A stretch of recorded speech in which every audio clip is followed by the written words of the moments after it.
50 years after Apollo, a new race for lunar dominance has erupted.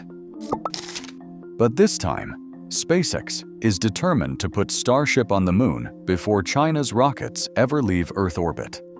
At stake is America's future in deep space, with a single orbital propellant transfer in 2026 holding the key. If that moment fails, the balance shifts, and no one is sure which nation will set foot on lunar soil first.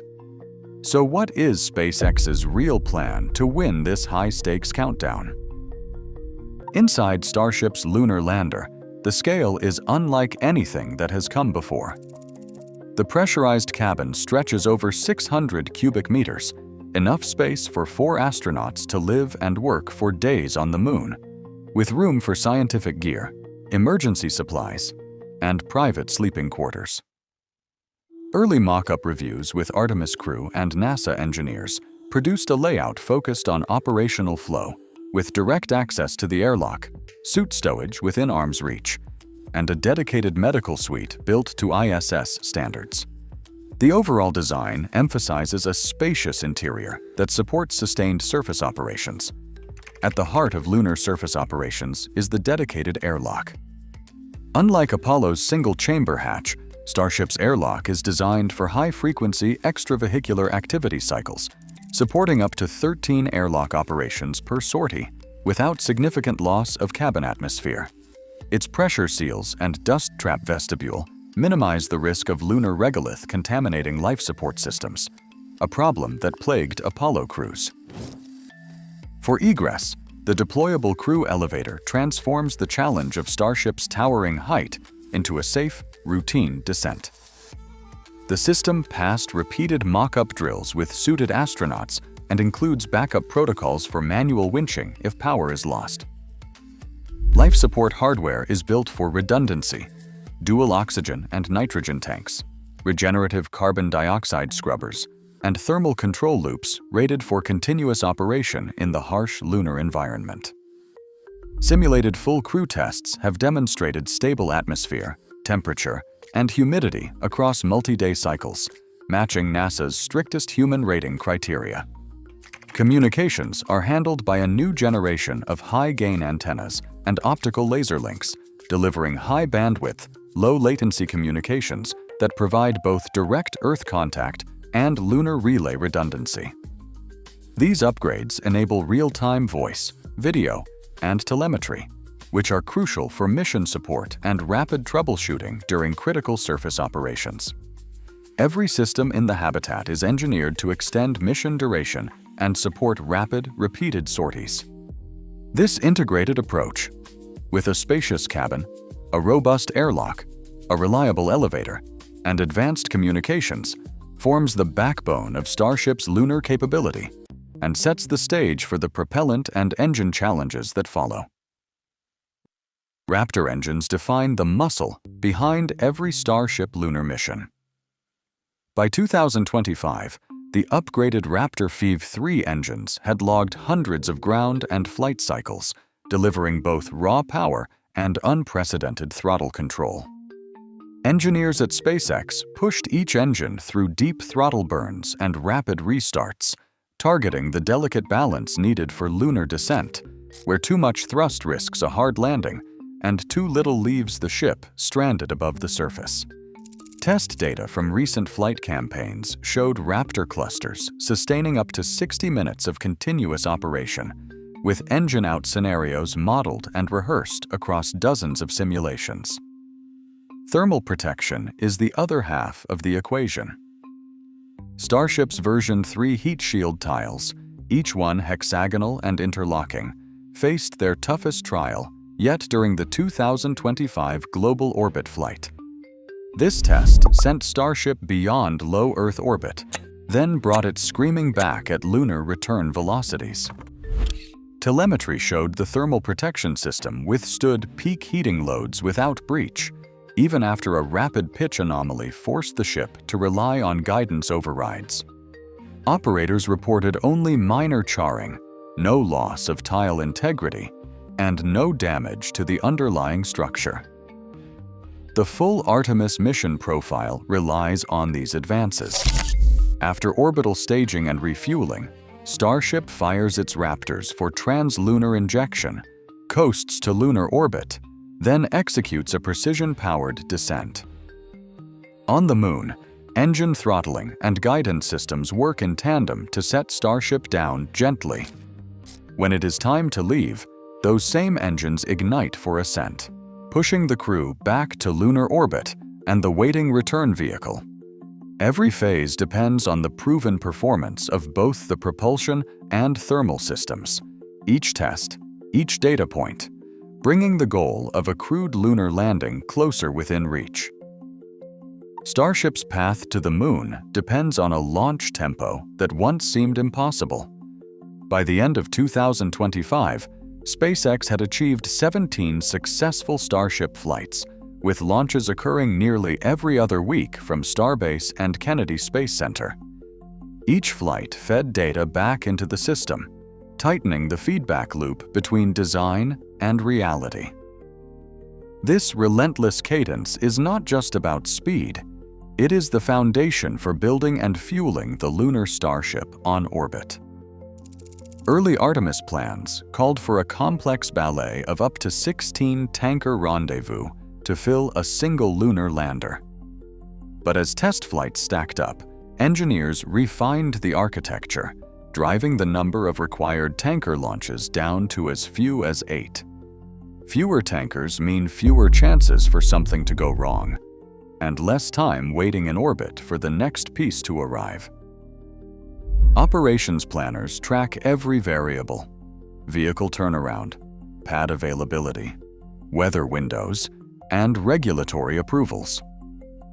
Each successful launch and recovery builds confidence, not just in the hardware, but in the team's ability to keep the rhythm going. The simplified refueling plan, powered by this rapid cadence, is what makes the Moon within reach before the decade closes. NASA's safety and mission assurance teams pore over every system, mapping a multi-class risk matrix that ranks hazards from minor glitches to catastrophic failures. At the top of the list sits propulsion. A full cluster of Raptor engines must deliver flawless performance. Fault tree analysis still places total engine out during lunar descent as a Class 1B risk, catastrophic, with a probability that remains remote but not negligible. Each engine has logged hundreds of cycles in test stands, but operational reliability across a full lunar sortie is still being proven. Simulations show a single engine out abort has a modeled 66% chance of safely saving the crew, but multiple failures drop survival odds to less than 10%. Cryogenic propellant transfer, another critical node, carries its own Class 1 risk. NASA internal memos cite a 5 to 25% chance of mission failure if a transfer line ruptures or leaks during orbital refueling. The upcoming 2026 demonstration is the program's inflection point. Without a flawless transfer, the entire human landing sequence stalls.